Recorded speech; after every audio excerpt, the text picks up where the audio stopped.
Bumili ka ng pinakamahal at pinakamalinaw na fishing line sa tindahan. Dahil sabi nila, hindi raw ito nakikita ng isda. Pero bakit kapag sumapit na ang tanghali at sikat na ang araw, biglang walang pumapansin sa pain mo?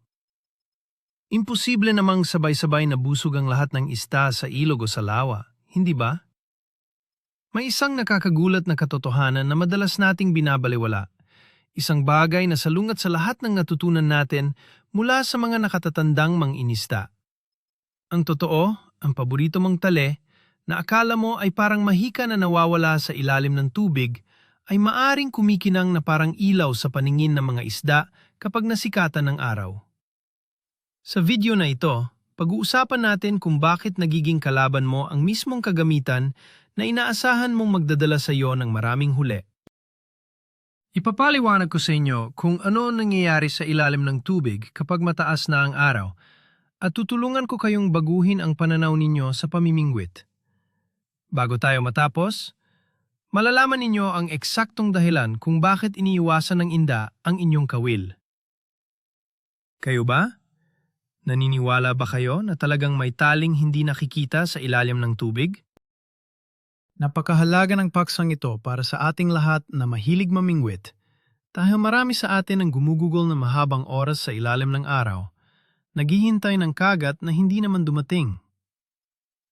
Lumaki tayo sa paniniwala na kapag malinaw ang tali, ligtas na tayo. Ito ang turo ng ating mga lolo at mga tiyuhin nung tayo ay nagsisimula pa lamang humawak ng pamingwit. Sinasabi nila na basta nylon o monofilament ang gamit mo, hindi na yon mapapansin ng isda dahil kukulay yun sa tubig.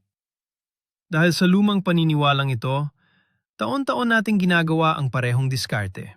Bumibili tayo ng parehong klase ng tali, inihahagis natin sa parehong paraan, at naghihintay tayo ng matagal.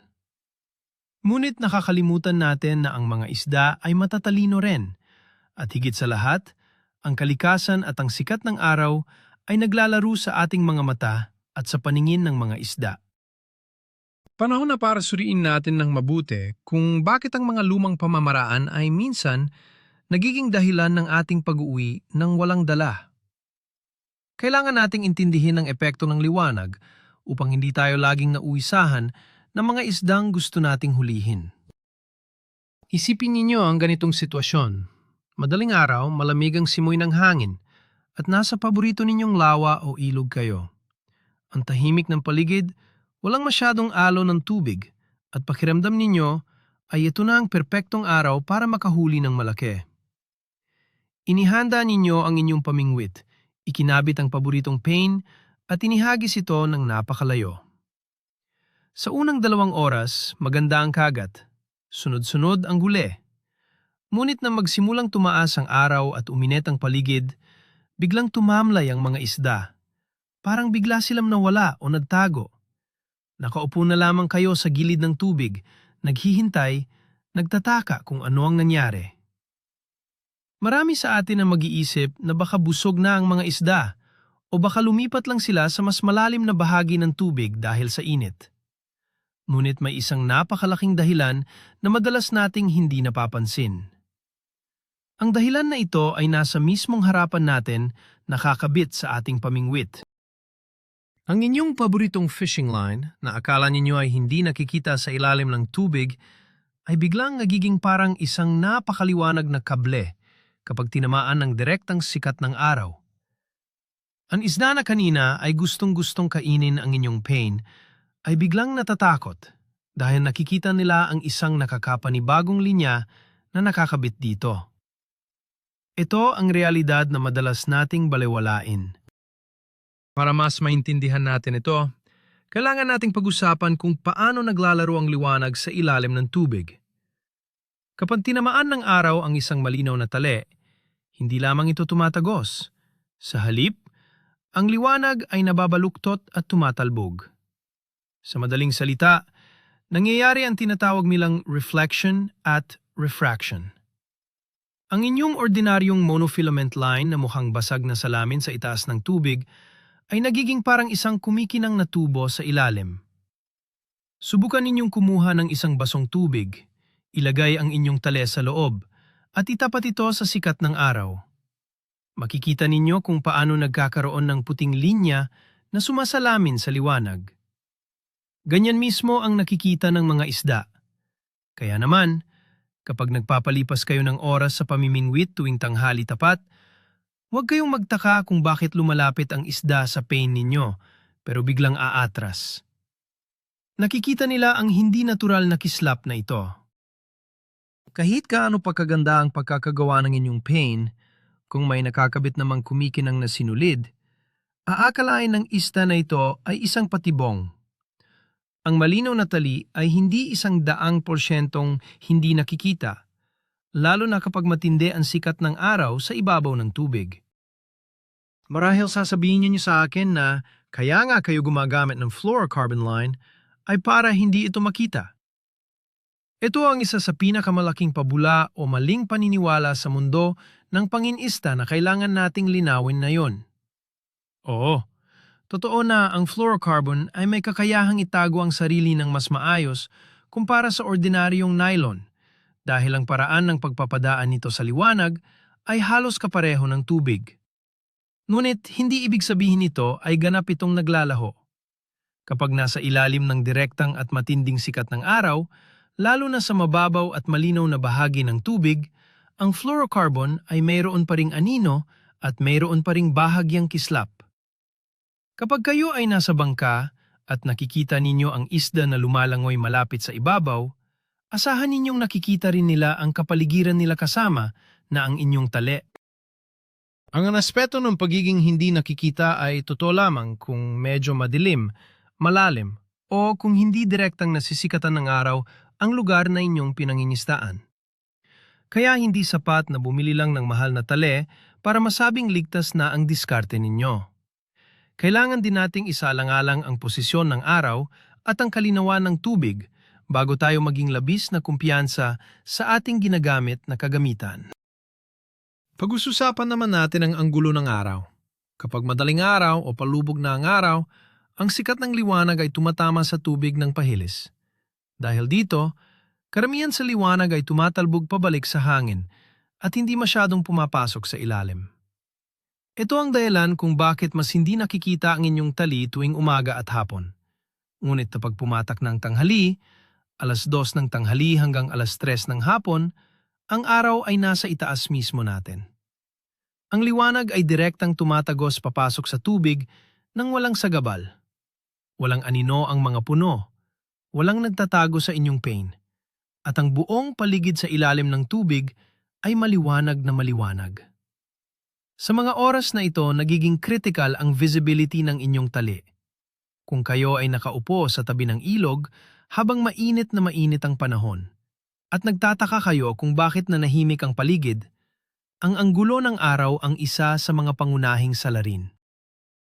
Hindi nagbabago ang isda, hindi nagbabago ang pain ninyo, ngunit nagbago ang kapaligiran na nagpapakita sa inyong mga nakatagong kagamitan. Kailangang matuto tayong sumabay sa pagbabago ng araw upang patuloy tayong makahuli. May isang aspeto ng biluhian ng isda na madalas nating kalimutan. Ang mga mata ng isda ay ginawa upang makita ang pinakamaliit na detalye sa kanilang paligid upang sila ay makahanap ng pagkain at makaiwas sa mga kalaban. Kapag ang isang isda ay nasa ilalim at nakatingin pataas sa inyong pain na lumalangoy malapit sa ibabaw, nakikita nila ang inyong tali laban sa maliwanag na kalangitan. Isipin ninyo na kayo ay nasa loob ng bahay at nakatingin kayo sa bintana na nasisikatan ng napakaliwanag na araw. Kahit gaano kanipis ang isang sinulid na nakasabit sa bintana, makikita ninyo ang anino nito o ang mismong linya nito dahil sa matinding liwanag sa likuran nito. Ganito rin ang nararanasan ng mga isda. Ang silweta o anino ng inyong tali ang nagtataboy sa kanila. Kahit pag gumamit kayo ng pinakanipis na tali na mabibili ninyo, ang itim na linya na nakaharang sa sikat ng araw mula sa paningin ng isda ay isang malinaw na babala para sa kanila na merong mali sa sitwasyon. Kaya ang pain na dapat sana ay magmukhang masarap na hapunan ay nagiging isang malaking panganib na dapat iwasan. Pumunta naman tayo sa mga gumagamit ng braided line. Maraming mangingisda ang paborito ito dahil sa lakas nito at kawalan ng stretch o banat. Ngunit kung sa tingin ninyo ay nakikita ang monofilament sa ilalim ng araw, mas malala ang kaso ng braided line. Ang braided line ay hindi kayang tumagos ang liwanag. Ito ay isang solidong bagay. Kapag inihagis ninyo ito sa ilalim ng matinding sikat ng araw, sa isang malinaw na tubig, nagmumukha itong lubid ng barko para sa mga isda. Kahit pa ang kulay ng inyong braid ay berde, asul o kulay lupa, para daw bumagay sa tubig, kapag tinamaan ito ng araw, lilitaw at lilitaw pa rin ang solidong linya nito. Subukan ninyong kausapin ang mga batikang mangingisda na sanay sa malinaw na lawa.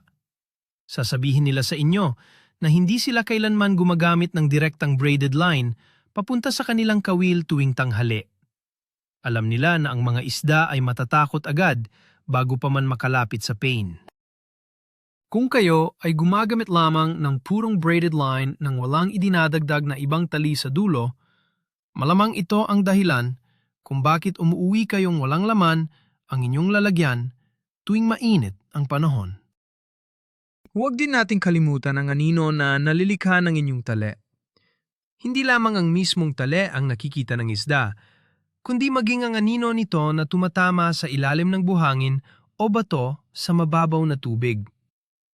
Kapag kayo ay namimingwit sa mababaw na lugar kung saan sikat ang araw, ang tali na nasa ibabaw ng tubig ay nagkakaroon ng mahabang anino sa ilalim. Ang isda ay labis na nakakaramdam ng panganib mula sa mga bagay na nasa itaas nila, dahil ito ang paraan kung paano sila inaatake ng mga ibong kumakain ng isda. Kapag nakakita sila ng gumagalaw na anino, ang natural nilang reaksyon ay lumayo at magtago ng mabilis.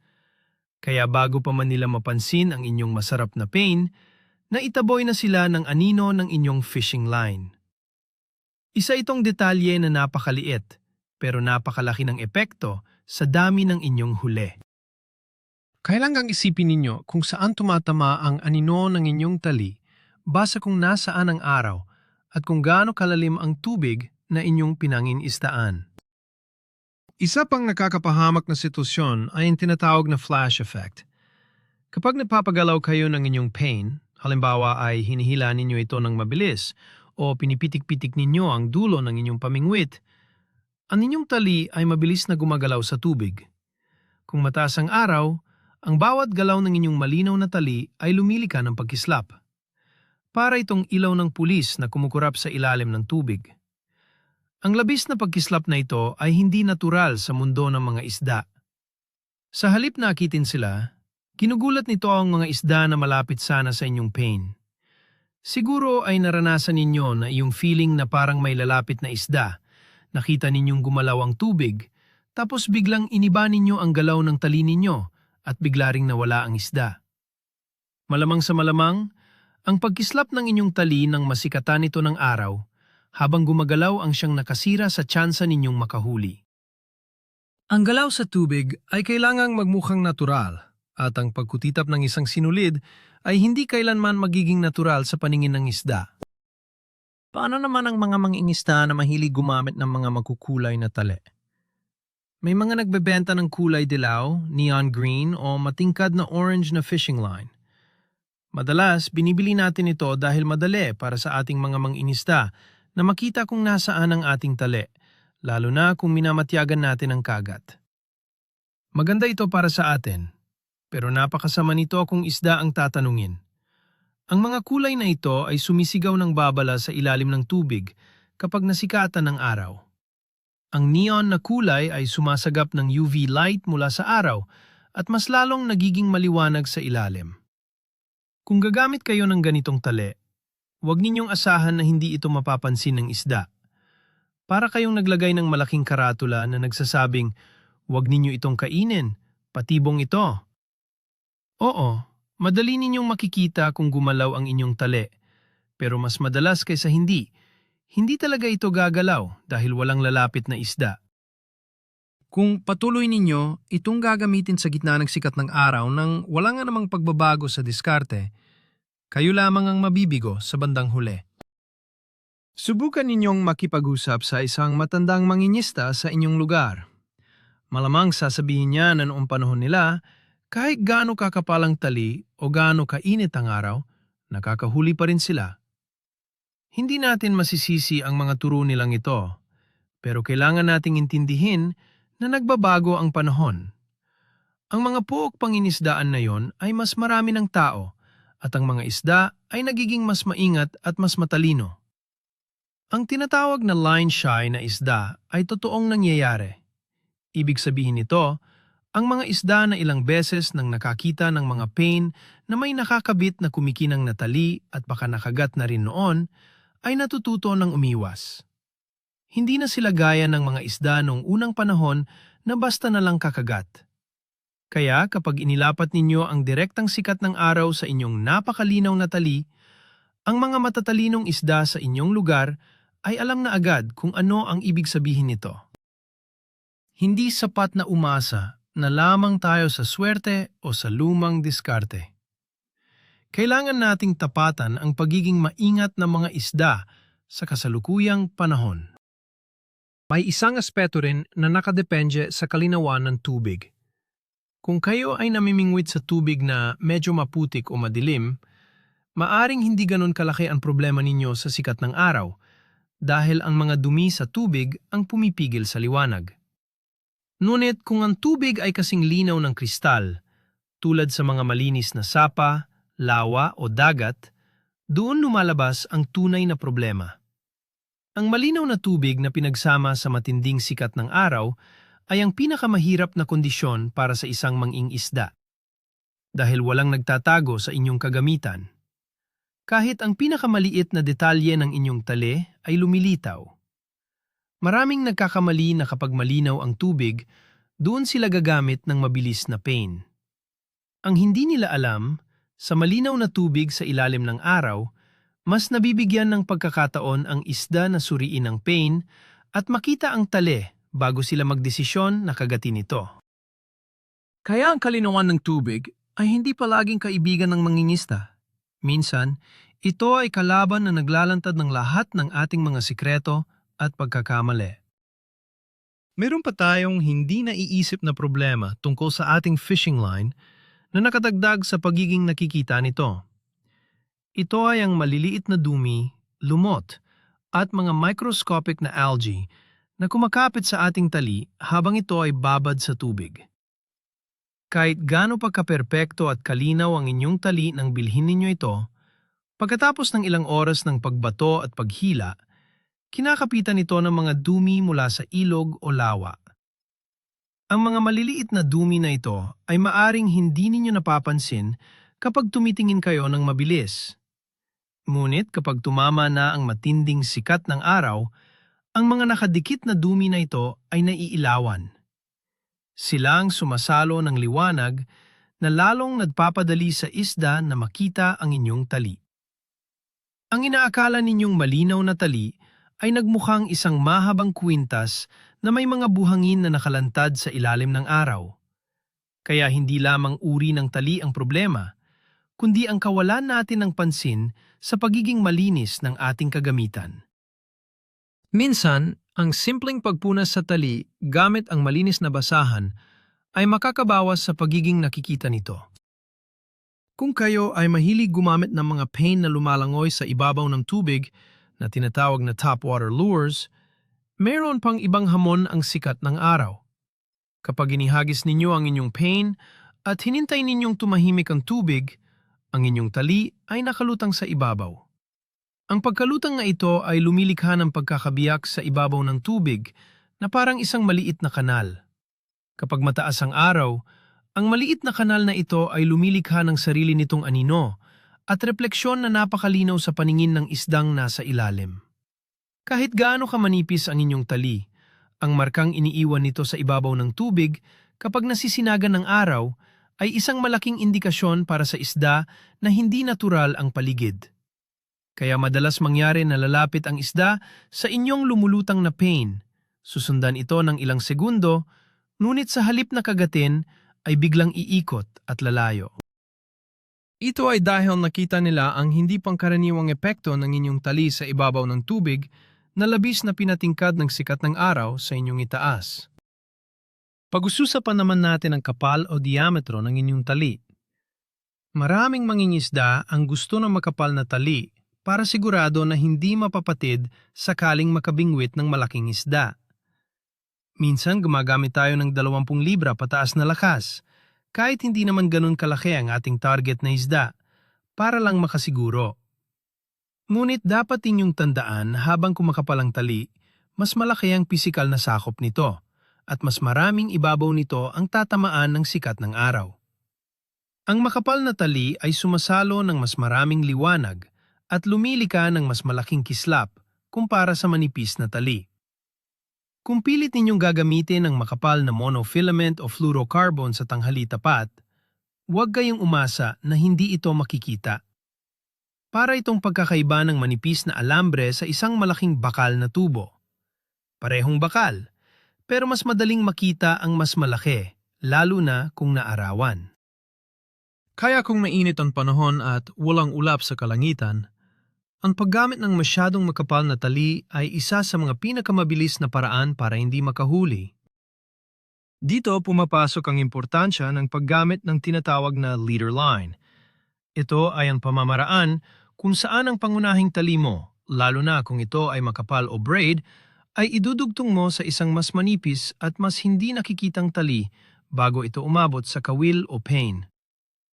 Ang paggamit ng mahabang leader, halimbawa ay fluorocarbon na may haba na mga 10 talampakan, ay naglalayo sa kumikinang at madaling makitang pangunahing tali mula sa isda. Kapag sikat na sikat ang araw, maraming profesional na mangingisda ang nagpapahaba at nagpapanipis ng kanilang leader. Sila ay nag-a-adjust, depende sa tindi ng liwanag at kalinawan ng tubig. Hindi sapat na iisang klase lang ang gamit mo buong maghapon. Kailangan mong palitan ang setup mo kapag nagbago na ang anggulo ng araw. Ang katigasan ng ulo nating mga mangingisda na ayaw magpalit ng tali o ayaw magkabit ng leader kapag tanghali na ang nagiging pangunahing dahilan kung bakit tayo nawawalan ng aksyon. Ang simpleng pagbabagong ito ay maaring magligtas sa inyong araw ng paninista. Bukod sa mismong tali, kailangan din nating isalang-alang ang kaibahan ng kulay o contrast ng inyong tali laban sa pangkalahatang kulay ng ilalim ng tubig. Kapag direktang tumatama ang araw sa ilalim, nagiging mas maliwanag ang buhangin, ang mga bato o ang mga damo sa ilalim. Kung gagamit kayo ng tali na may ibang tint o kulay, lilitaw ito ng lubusan. Halimbawa, may mga tali na may kulay asul para daw sa karagatan. Ngunit kapag ginamit ninyo ito sa mababaw na batuhan at tinamaan ng araw, hindi ito babagay at sa halip ay lilitaw itong maitim na linya laban sa mga bato. Ito ang sinasabi ko na hindi sapat ang basta bumili. Kailangan ninyong iugnay ang inyong gamit sa oras, sa araw, at sa mismong istruktura na inyong pinanginisdaan. Ang mabuting mangingisda ay mapagmasid sa kapaligiran at naunawaan kung paano ginagawang mas malinaw ng sikat ng araw ang mga bagay na inaakala nating nakatago. Tingnan natin ang aspeto ng paggalaw laban sa pananatiling tahimik ng inyong tali. Kapag nakababa ang inyong pain at hindi ninyo ito ginagalaw, mas maliit ang tsansa na makita ito kumpara kapag hinihila ninyo. Gayunpaman, dahil nga sa sikat ng araw, ang tahimik na tali ay nananatiling isang linya na makikita sa paligid.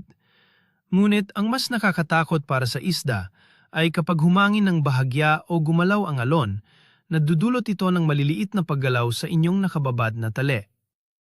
Dahil sa pagtama ng sikat ng araw sa gumagalaw na tali, lumilika ito ng pabago-bagong kislap. Ito ay nagbibigay ng hindi inaasahang epekto sa paningin ng isda. Ang tanging paraan para mabawasan ito ay ang pagiging sensitibo sa sitwasyon.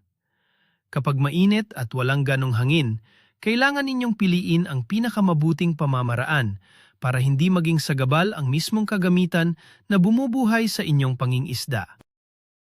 Bakit pa ang hirap para sa ating mga mangingisda na tanggapin ang pagbabago? Ang kadalasang sagot dito ay ang ating nakasanayan at ang ating kumpiyansa. Kapag nakahuli tayo ng napakaraming isda nung nakaraang buwan, gamit ang isang makapal at malinaw na tali habang madilim pa o umuulan, inaakala natin na ang parehong tali ang magdadala sa atin ng swerte sa kalagitnaan ng araw at taginit. Isa itong napakalaking psikolohikal na harang sa pagiging magaling na mangingisda. Ayaw nating aminin na ang sitwasyon ng araw ang nagdidikta ng panuntunan. Hindi dahil gumana ito noon, ay gagana na rin ito ngayon kung nagbago na ang kondisyon ng liwanag. Kailangan nating tanggalin ang kaisipan na ang isang pamingwit at isang tali ay sapat na sa lahat ng oras. Kung gusto ninyong maging tunay na master sa pangingisda, kailangan ninyong matutong magmasid sa langit, sa araw, at kung paano ito humahampas sa ibabaw ng tubig na inyong kinatatayuan. Kung nagdududa pa rin kayo sa mga sinasabi ko, subukan ninyong gawin ang maliit na eksperimentong ito bukas na bukas din. Kumuha kayo ng inyong paboritong fishing line at lumabas kayo ng bahay kapag tirik na tirik ang araw. Hawakan ninyong tali ng 2 kamay at itapat ninyo sa araw habang nasa ibabaw ng isang palanggana na may tubig. Tiyak na mapapansin ninyo ang puting guhit at ang kislap nito. Iyan eksaktong nakikita ng isdang niloloko ninyo. Mula sa pinakamura hanggang sa pinakamahal na tali, lahat yan ay may reaksyon sa liwanag. Ang pagkaunawa dito ay hindi para siraan ang mga produkto, kundi para turuan tayong mga mangingisda na maging mas matalino sa ating aplikasyon. Kung alam natin ang kahinaan ng ating kagamitan sa ilalim ng araw, magagawa nating umiwas sa mga pagkakamali, mapapalitan natin ang ating sistema, at higit sa lahat, hindi masasayang ang ating buong araw na paghihintay sa tabing ilog. Sa bandang huli, ang pangingisda ay isang laro ng pangunawa sa kalikasan. Kasama sa kalikasang ito ay ang sikat ng araw. Imbis na sumbatan natin ang mga isda dahil sa pagiging pihikan nila pagsapit ng tanghali, o isipin nating inaalat tayo, tingnan muna natin ang kabilang dulo ng ating pamingwit. Baka ang paborito mong tali ang mismong nagsasabi sa mga isda na tumakbo palayo. Ang mga maliliit na detalye na ito ang naghihiwalay sa mga nakakahuli ng paminsan-minsan lamang, laban sa mga mangingisda na may uwi palagi, anumang oras ng araw. Kapag pinag-aralan ninyong mabuti ang galaw ng liwanag at inangkop ninyo ang nipis at haba ng inyong tali, asahan ninyong mag-iiba ang resulta ng inyong pagpunta sa tubig. Mas magiging pabor sa inyo ang sitwasyon kahit gaano pa katindi ang sikat ng araw. Ngayon ay alam na ninyo ang totoo. Napakaraming mangingisda ang umuwi na bigo tuwing tanghali, hindi dahil masama ang kanilang pain o walang isda, kundi dahil tinatraydor sila ng mismong paborito nilang fishing line kapag tinamaan ng araw. Iyon ang pinakamalaking pagbabago sa kaisipan na gusto kong maiwan sa inyo. Ang hindi nakikita sa ibabaw ay hindi nangangahulugang hindi nakikita sa ilalim kapag nariyan ang matinding sikat ng araw. Ang pag-unawa sa anggulo ng liwanag, ang paggamit ng mahaba at manipis na leader line, at ang pagtanggal sa ating matigas na paniniwala sa lumang pamamaraan ay makakapagpabago ng laro para sa inyo. Kapag inayos ninyo ito, makikita ninyo na kahit kainitan ng araw, maaari pa rin kayong makahuli ng isda na akala ng iba ay imposible. Maraming salamat sa panunood ng video na ito. Kung may natutunan kayong bago o nabago ang pananaw ninyo tungkol sa inyong kagamitan, huwag kalimutang mag-subscribe at i-click ang like button para suportahan ang ating channel. Gusto ko ring malaman ang opinyon ninyo. Pagkatapos mapanood ito, papalitan mo na ba ang diskarte mo o mananatili ka pa rin sa paborito mong tali kahit tanghaling tapat? I-comment ang inyong sagot sa ibaba at magkwentuhan tayo.